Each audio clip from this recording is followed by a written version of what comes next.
21শে জুলাই কর্মসূচি নিয়ে যেমন টানাপোড়েন বাড়ছে, তেমনই বিতর্ক বাড়ছে সেবাশ্রয় নিয়ে। দীর্ঘ হচ্ছে অভিযোগের তালিকা। এতটা সময় গ্যাপের জন্য আজ আমার বাচ্চার এই পরিণতি যে হয়েছে, ওনার জন্যই হয়েছে। একের পর এক অভিযোগ। কাঠগড়ায় অভিষেক বন্দ্যোপাধ্যায় লোকসভা কেন্দ্র, ডায়মন্ড হারবারের সেবাশ্রয় প্রকল্প।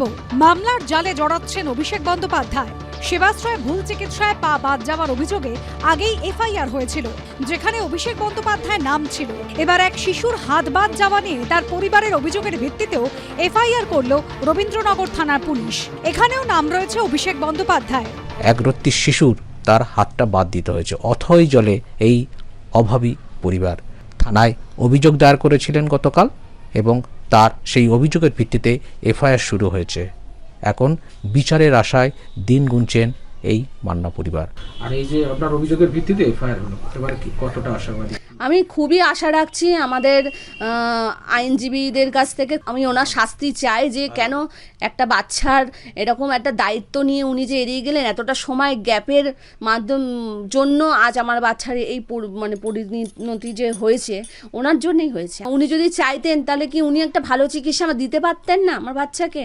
এরকম অসহায় বাচ্চা দেখে উনি কি করে মুখ ফেরাতে পারলেন? দক্ষিণ 24 পরগনার বিষ্ণুপুরের মান্না পরিবার, তাঁদেরই 3 বছরের মেয়ে কৃতি মান্না। জন্ম থেকে আচারীয় ভেনাস ম্যালফরমেশন, সংক্ষেপে এভিএম নামক জটিল রোগে আক্রান্ত। মান্না পরিবারের দাবি, চিকিৎসার খরচ জোগাতে না পেরে প্রায় 2 বছর আগে অভিষেক বন্দ্যোপাধ্যায় সেবাশ্রয়ে দ্বারস্থ হন তারা। সেখানে শিশুর চিকিৎসা করানোর আশ্বাস দেন ডায়মন্ড হারবারের তৃণমূল সাংসদ। অভিযোগ আশ্বাস দিলেও সেখানে দীর্ঘদিন কোনো চিকিৎসাই হয়নি। এরপর শিশুটিকে আরজিকর মেডিকেলে পাঠানো হয়। অভিযোগ, বেশ কিছুদিন কেটে গেলেও শারীরিক অবস্থার কোনো উন্নতি হওয়া তো দূর, উল্টে শিশুর পরিস্থিতি আরো খারাপ হতে থাকে। এরপর গত বছর 16 জুন আরজিকর মেডিকেল থেকে ফের দিল্লি এইমসে রেফার করা হয় ওই শিশুকে। বারে বারে আমি নেই করে 20 থেকে 25 বার ওনার অফিসে, কালীঘাটের ওই যে রঙের ওপরে যে অফিসটা ওনার ছিলেন অভিষেক ব্যানার্জি, সেখানে আমি বহুবার গিয়েছি। তো যখনই আমি গিয়েছি তখনই শুনছি উনি নেই। পরবর্তীকালে প্রাণহানির আশঙ্কায় বাদ দিতে হয় শিশুটির ডান হাত। অভিযোগ, এরই মধ্যে অভিষেক বন্দ্যোপাধ্যায়ের সঙ্গে ওই শিশুর ছবি দিয়ে সেবাশ্রয়ের সাফল্য হিসেবে তুলে ধরা হয়। এরপরে বিষ্ণুপুর থানায় অভিষেক বন্দ্যোপাধ্যায়, বিষ্ণুপুরের তৃণমূল বিধায়ক দিলীপ মণ্ডল, ঋতব্রত তৃণমূলের অন্যতম সদস্য শান্তনু সেন, তৃণমূলের বিষ্ণুপুরের 1 নম্বর ব্লকের প্রাক্তন সভাপতি নবকুমার বেতাল সহ মোট 6 জনের বিরুদ্ধে অভিযোগ দায়ের করেন আক্রান্ত শিশুর মা বাবা। সেই ঘটনাতে এবার এফআইআর দায়ের করে তদন্ত শুরু করলো বিষ্ণুপুর থানা। এরা সবাই তো একসঙ্গে জড়িত।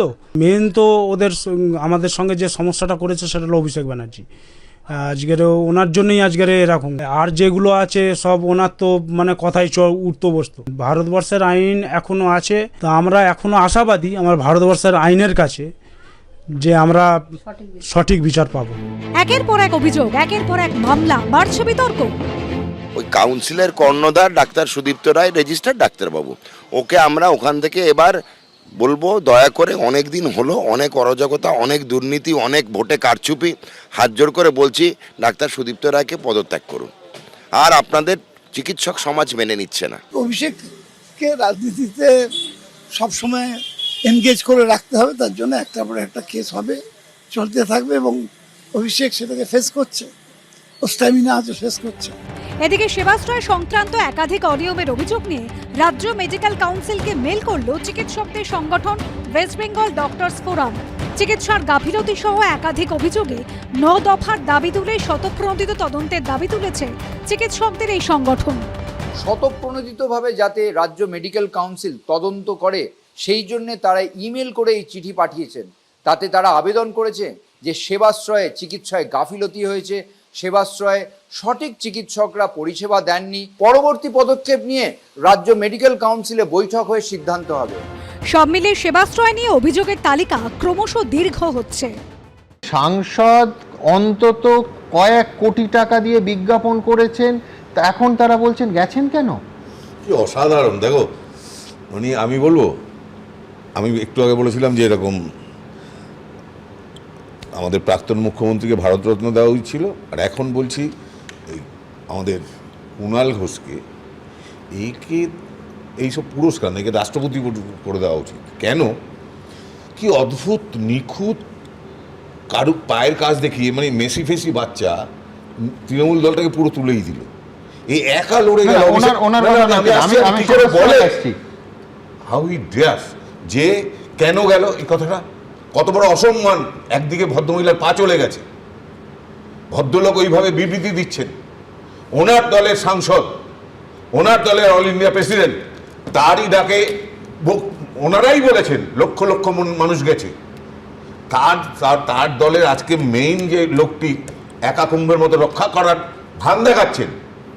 আর এখানে দুটো জিনিস হতে পারে, একটা হলো যে উনি নিজের দলের যুবরাজকে মানেন না, অথবা ওনাকে হ্যাকেল করার জন্য বলছেন। এবং এতটাই এখনো উনি কুণাল বুঝতে পারছে না যে ও হেরে গেছে, ওর দল হেরে গেছে, এইভাবে বলছেন।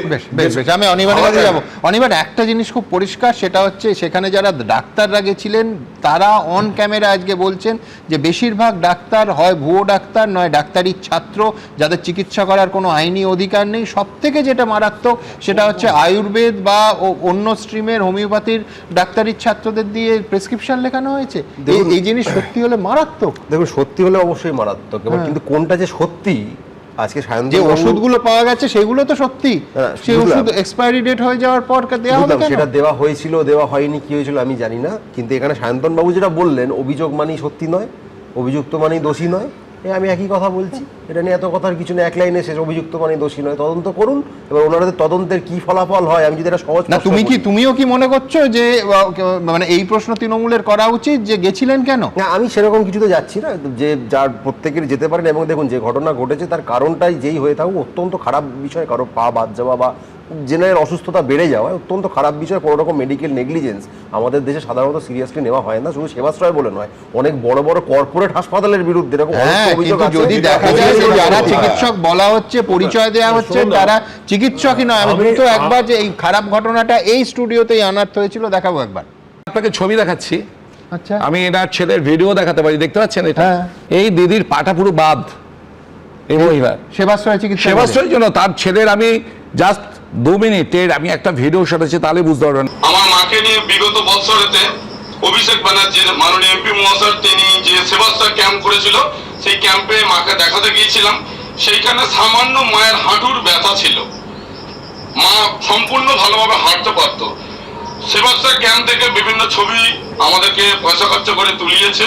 সেখান থেকে তারপর বললো এমআর বাঙুর যেতে, এমআর বাঙুরে গেলাম। এমআর বাঙুর থেকে সেবাশ্রয় ক্যাম্পে রেফার করেছিল ন্যাশনাল মেডিকেল কলেজ হসপিটালে।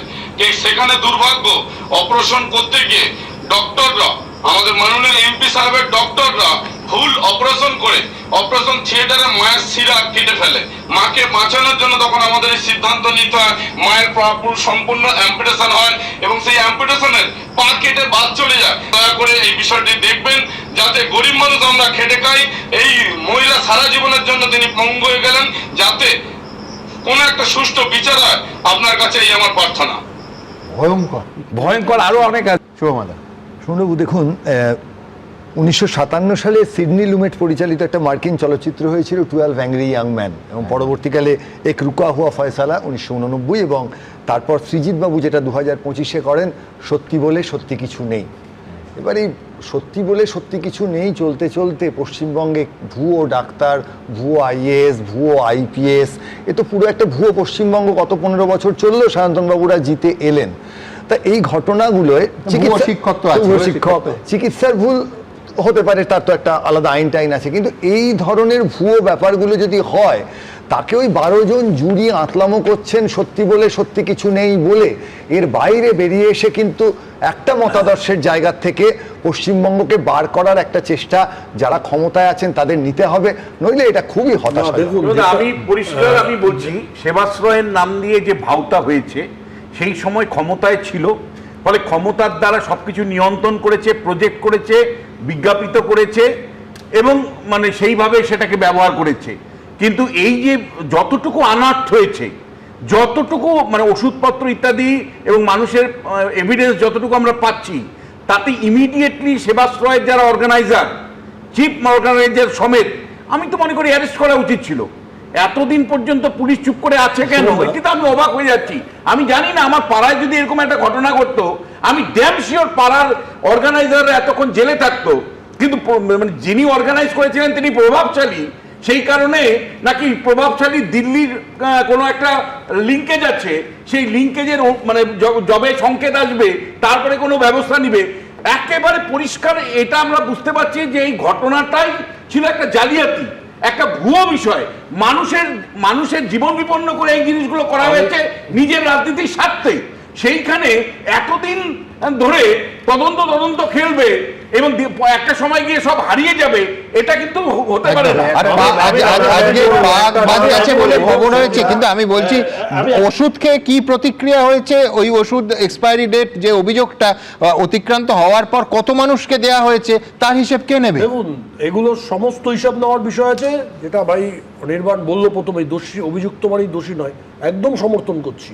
কিন্তু এতদিন এফআইআরও হয়নি, এখন এফআইআর হয়েছে। ওই ভদ্রমহিলা সাহস পাননি প্রকাশ্যে আসার, এখন প্রকাশ্যে এসছেন। না না, উল্টো ভদ্রমহিলা এবং আমি বলতে শান্তনু সমর্থন করছি দাদা, ভদ্রমহিলা এবং তার স্বামী, আমি জানিয়ে রাখি, বারবার সাংসদের অফিসে তার সেক্রেটারিদের সঙ্গে দেখার চেষ্টা করছেন, কেউ দেখা করেননি। অর্থাৎ আমি বলছি যে ব্যবস্থা তো পরে, তারা সাহায্য চাইতে গেছিলেন যে কি অবস্থা আমার, চিকিৎসা করে, সেই সারাটুকু পাননি। এটার নামই তো তৃণমূল কংগ্রেস। হ্যাঁ, কিন্তু আপনারা কি করবেন? আমরা ব্যবস্থা নেব, আমরা ব্যবস্থা নেব, আমরা ব্যবস্থা নেব। যারা প্রতিবাদ করবেন তারা গুণীজন, যারা প্রতিবাদ করেছেন তারা গুণীজন। এই যে সেবাশ্রয় ক্যাম্প নিয়ে এত অভিযোগ আসছে, সেই সেবাশ্রয় ক্যাম্প সামলানোর অন্যতম দায়িত্বপ্রাপ্ত ছিলেন শান্তনু সেন। মাত্র কদিন আগে শারদ দত্ত মুখোপাধ্যায় আমাদের স্বাস্থ্যমন্ত্রী, তার সঙ্গে ঠিক পাশে দাঁড়িয়ে তিনি রত্নাদেবনাথকে সংবর্ধনা দিচ্ছেন। শেষ করতে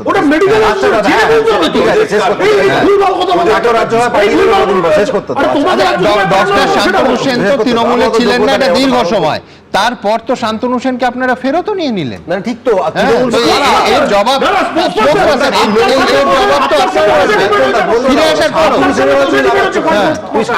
শান্তনু সেনকে ডিপেন্ড করবে তৃণমূল। আমরা তো খারাপ, তো আমরা সব খারাপ করছি না। আরে আমাকে আমি স্মরণ করাচ্ছি, সেবাশ্রয় নিয়ে একের পর এক অভিযোগের প্রেক্ষিতে প্রশ্ন উঠছে এসবের দায়িত্ব কার।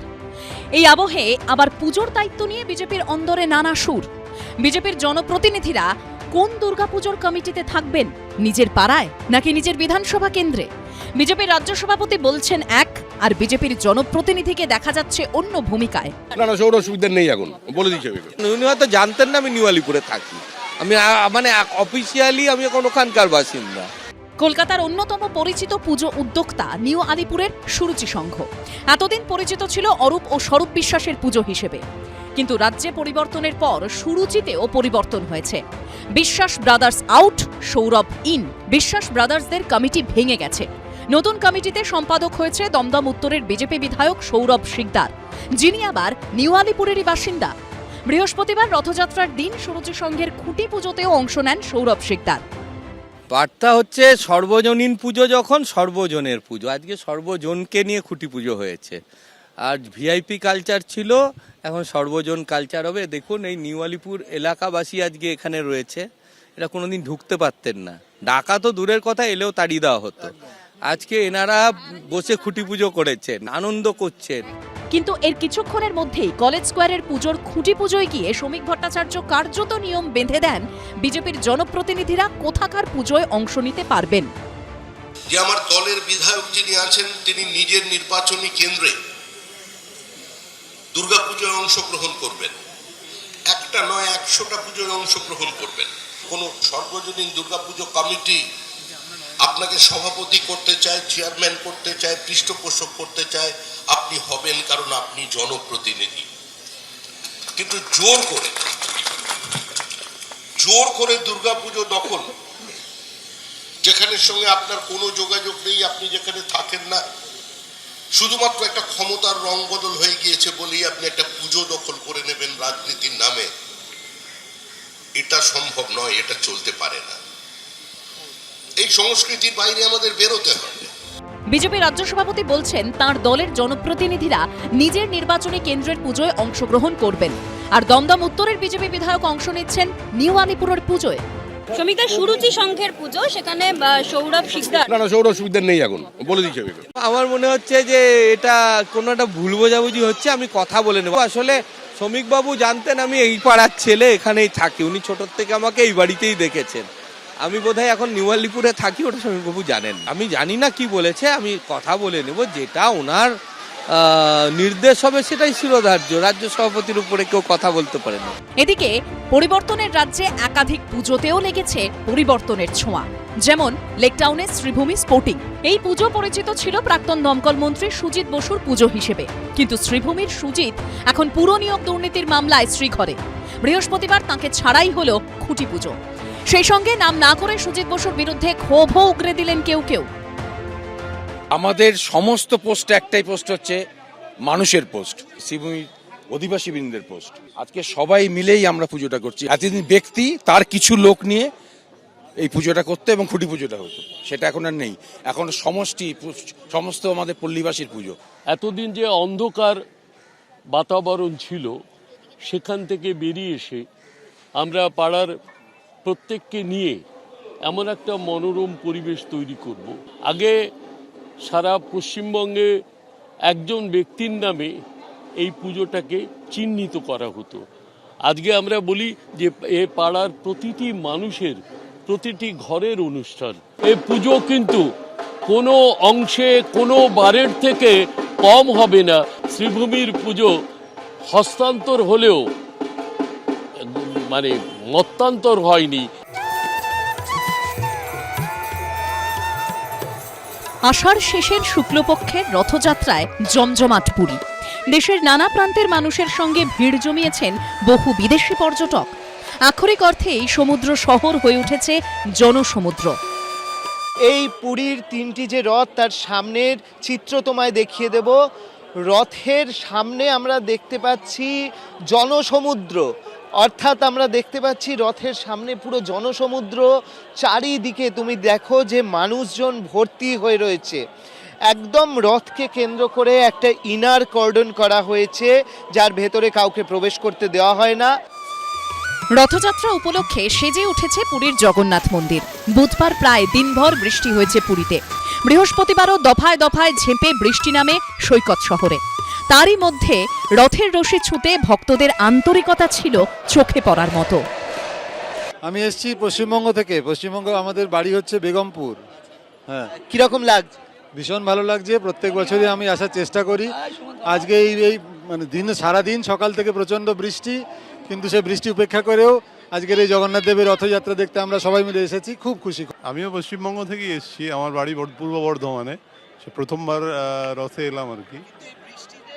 আমি আজকে সারাদিন বৃষ্টি ভিজছি। আমি শুধু নয়, আমার মতো আরও লক্ষ লক্ষ মানুষ যারা আছে।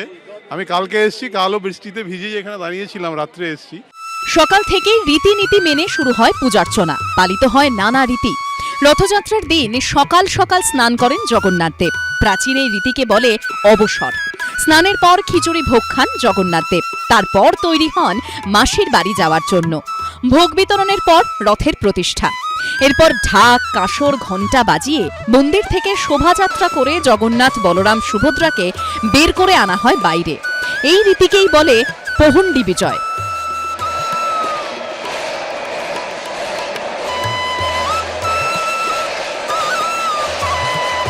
পুরীর রথযাত্রার অন্যতম আকর্ষণ পহণ্ডি। আমরা দেখতে পাচ্ছি সেই পহণ্ডি ইতিমধ্যেই শুরু হয়েছে। পহণ্ডি শুরু হয়ে গিয়েছে এবং পহণ্ডিতে যেরকম আমরা দেখতে পাচ্ছি বানটি গুরুরা যারা রয়েছেন বানটির খেলা দেখাচ্ছেন, এগুলোকে বলা হয় বানটি। বানাটি আছে জগন্নাথ কা, বানাটি जो सुदर्शन चक्र है ना, वही चक्कर को दिखाते हैं जगन्नाथ का। ये परंपरा है कि लोहार হয়। हाँ, लोहार है। তিনটি রথ প্রদক্ষিণ ও অর্চনা করেন পুরীর শঙ্করাচার্য নিশ্চলানন্দ সরস্বতী। बहुत अच्छा, ये प्रेम की वर्षा है, ज्ञान की वर्षा है। भगवान जगन्नाथ आदि के चित्रपट की पूजा हो, मूर्ति न बने और मास तिथि पक्ष का ध्यान रखा जाए। এরপর সোনার ঝাঁটা দিয়ে রথের পথ পরিষ্কার করেন পুরীর রাজা। এই রীতিকে বলা হয় ছেঁড়া পোহরা। जो राज्य के प्रमुख हैं, मुख्य शासक हैं, वो भी जगन्नाथ जी के सेवक हैं। तो ये हमें संवाद आता है ये चेरा पहरा नीति से कि हम लोग सब भगवान के सेवक हैं। This is our real identity. এরপর দুর্যোগ মাথায় নিয়ে মাসির বাড়ির উদ্দেশ্যে রওনা হন জগন্নাথ। রথে চড়ে জগন্নাথ দেবের মাসির বাড়ি যাত্রা, সঙ্গী বলরাম, সুভদ্রা। প্রতিবারের মতো এবারও বিশেষ ধরনের কাঠ দিয়ে তৈরি হয়েছে 3টি রথ। জগন্নাথ দেবের রথের নাম নন্দীঘোষ, বলভদ্রের রথ তালধ্বজ এবং সুভদ্রার রথ হল দর্পদলন। রথযাত্রার শুরুতেই থাকে বলরামের রথ। বলরামকে বলা হয় গুরুর প্রতীক। এরপর সুভদ্রার রথ। সুভদ্রা হলেন ভক্তির প্রতীক। সবশেষে জগন্নাথ দেবের রথ, তিনি হলেন ঈশ্বরের প্রতীক। বলা হয় গুরুর হাত ধরে ভক্তির মাধ্যমে ঈশ্বরের কাছে পৌঁছানো যায়। শিরগুনি চায় যাই বলি জগন্নাথ বলবো সবাই মঙ্গল ও কল্যাণ, আজকে ভালো দিন, বর্ষ এক বর্ষতে আজকের দিনটা শুভময় দিন। কথিত আছে কৃষ্ণ যখন মথুরায় যান তখন একবার বৃন্দাবনের গোপিনীরা মথুরায় যান কৃষ্ণের সঙ্গে দেখা করতে, কিন্তু রাখাল রাজা কৃষ্ণকে দেখতে পাননি তাঁরা। কৃষ্ণের তখন ঐশ্বর্য রূপ। মন খারাপ করে বৃন্দাবনে ফিরে আসেন গোপিনীরা।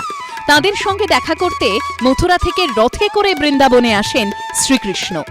মানুষের বিশ্বাস জগন্নাথ হচ্ছেন শ্রীকৃষ্ণের রূপ, তাই এদিন কৃষ্ণ সেজেও নাচ গান করেন ভক্তরা। রথযাত্রা উপলক্ষে পুরীর সমুদ্র সৈকতে মহাপ্রভু জগন্নাথের প্রতিকৃতি তৈরি করেন পদ্মশ্রী সম্মানপ্রাপ্ত বালুশিল্পী সুদর্শন পট্টনায়ক। অপ্রীতিকর ঘটনা এড়াতে নিরাপত্তার চাদরে মুড়ে ফেলা হয়েছে গোটা সৈকত শহর। মন্দির চত্বরে নজরদারি চালাতে বসানো হয়েছে অসংখ্য সিসি ক্যামেরা। মহা সাড়ম্বরে পালিত হচ্ছে ঐতিহ্যবাহী হুগলির মাহেশের রথযাত্রা। এদিন ভোর থেকেই মাহেশের জগন্নাথ মন্দিরে ছিল ভক্তদের উপচে পড়া ভিড়। এবছর এই রথযাত্রা পড়ল 630 বছরে। বঙ্কিমচন্দ্রের রাধারানী উপন্যাসের প্রেক্ষাপট ছিল মাহেশের রথযাত্রা। আগে ছিল কাঠের রথ, বর্তমানের রথ লোহার তৈরি। 125 টন ওজনের এই রথ 50 ফুট উঁচু। মাহেশের রথের বৈশিষ্ট্য প্রাচীন বিগ্রহ। পুরীর জগন্নাথের 12 বছর অন্তর নবকলেবর হয়, কিন্তু মাহেশে 630 বছর ধরে একই বিগ্রহ। মাহেশে মাসির বাড়ি গুন্ডিচা বাটিকে বলা হয় কুঞ্জবাটি। পূর্ব মেদিনীপুর জেলার মহিষাদলের রথ প্রায় 250 বছরের পুরনো। 1776 সালে রানী জানকী দেবী এই রথযাত্রার সূচনা করেন। সেই থেকে প্রথা মেনে রাজপরিবারের লোকেরাই প্রথমে রথের রশিতে টান দেন, তারপর টান দেন ভক্তরা। মহিষাদলের রথ মদন গোপাল জিউর রথ নামে খ্যাত। মদন গোপাল জিউর সঙ্গে থাকেন জগন্নাথ ও রাজবাড়ির শালগ্রাম শিলা শ্রীধর জিউ।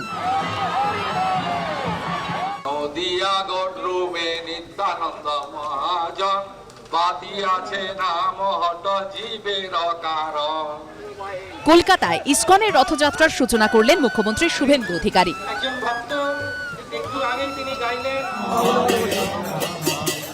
খোল বাজিয়ে কীর্তন করলেন তমলুকে। মিন্টো পার্কের কাছে অ্যালবার্ট রোডে ইসকন মন্দিরে পালিত হয় রথযাত্রা উৎসব। সকালে মন্দিরে পৌঁছে আরতি করেন মুখ্যমন্ত্রী। সোনার ঝাঁটা দিয়ে রথের রাস্তা পরিষ্কার করেন। পদ্মের পাপড়ি বিছিয়ে তৈরি করে দেন রাস্তা, তারপর টান দেন রথের রশিতে। ইসকনের রথযাত্রার সূচনা করার পর মুখ্যমন্ত্রী যান পূর্ব মেদিনীপুরের তমলুকের চৈতন্য মহাপ্রভু মন্দিরে। কথিত আছে পুরী যাওয়ার সময় চৈতন্যদেব এখানে দুরাত্রি ছিলেন। এই মন্দির কমিটির সভাপতি শুভেন্দু অধিকারী। 25তম বছরের রথযাত্রায় মন্দিরের ভেতরে মাঙ্গলিক অনুষ্ঠানে অংশ নেন মুখ্যমন্ত্রী। পরে রথের সামনে আরতি করেন, প্রসাদ বিতরণ ও হরির লুট করেন উপস্থিত পুণ্যার্থীদের জন্য। এরপর সোনার ঝাড়ু দিয়ে রাস্তা পরিষ্কার করার পর সূচনা করেন রথযাত্রার। সম্পূর্ণ একজন ভক্ত হিসেবে আমি গত 10 বছরেরও বেশি সময়কাল এই ঐতিহ্যবাহী মহাপ্রভুর মন্দিরে আসি। এখানকার পরিচালক বৃন্দ, এখানকার যারা আমাদের শ্রীপাদ গোপীবল্লভপুর আমাদের মহাধাম, তার যারা বংশ পরম্পরায় এই ঐতিহ্য ধরে রেখেছেন, তারা আমাকে এখানে সেবক হিসেবে, ভক্ত হিসেবে বরাবর আমন্ত্রণ করেছেন।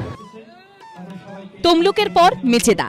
মেচেদার শ্রী শ্রী শঙ্খানন্দ জগন্নাথ মন্দিরে ওই দিন রথযাত্রার সূচনা করেন শুভেন্দু অধিকারী। প্রতি বছরের ন্যায় মেচেদায় রথযাত্রার অনুষ্ঠানে অংশ নিতে এলেন শুভেন্দু অধিকারী।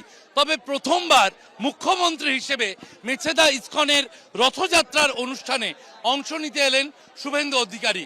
এর আগে বিরোধী দলনেতা হিসেবে তিনি আসতেন এবং একাধিক বিষয় এই মেছেদার শ্রী শ্রী শঙ্খনন্দ জগন্নাথ মন্দিরের তাদের ওপর সরকারের একচোখামি ছিল, এমনটা অভিযোগ করলেন শুভেন্দু অধিকারী। বর্তমানে সরকার দুচোখ দিয়ে দেখছে।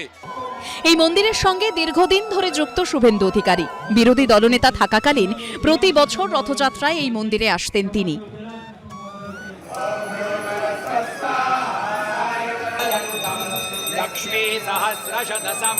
পঞ্চায়েত মন্ত্রী দিলীপ ঘোষ থেকে পুর ও নগর উন্নয়ন মন্ত্রী অগ্নিমিত্রা পালও যোগ দেন রথ উৎসবে।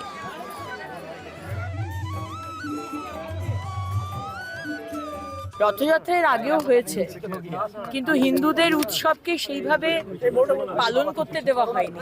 মানুষ ভয়ের পরিবেশে ছিল।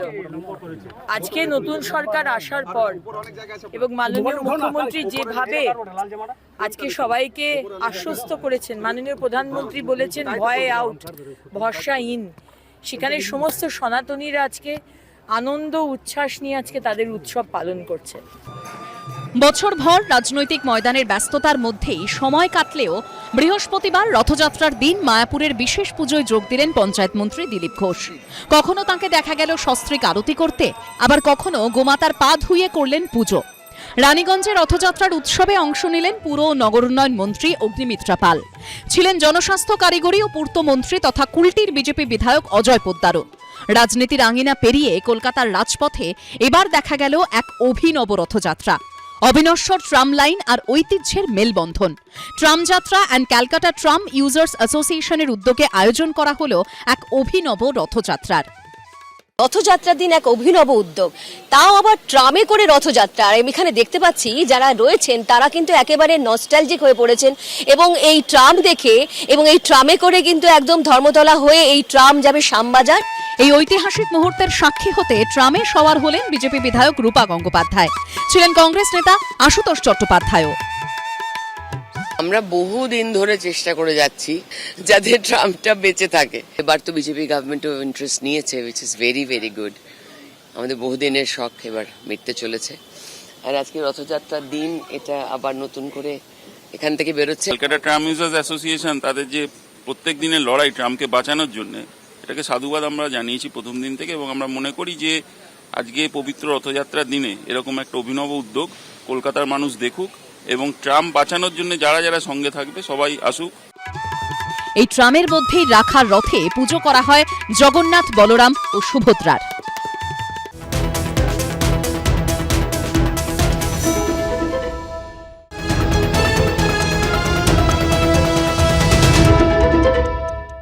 এবিপি আনন্দ, এগিয়ে থাকে, এগিয়ে রাখে।